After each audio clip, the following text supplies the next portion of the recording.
Nasıl bekle? Bu yüreklere gidiyorsun. Bu kıza niye hep Siz bilirsiniz ama biraz geniş oldu. Tamam mı? Bunlar kız için değil mi?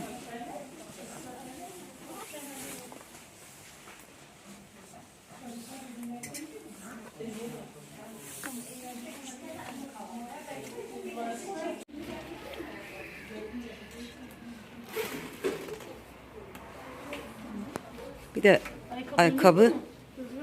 Ayakkabıda 2 şey. Şu an yanında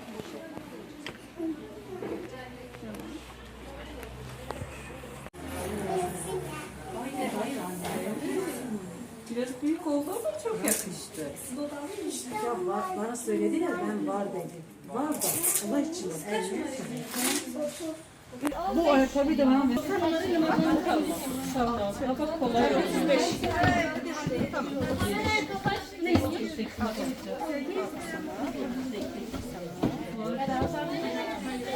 ama bu kız kaç yaşında olacak?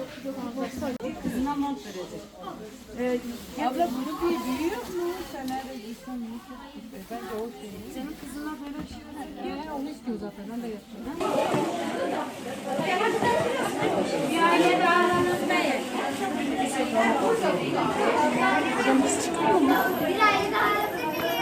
Hayırlı uğurlu olsun. Güle güle kullanın.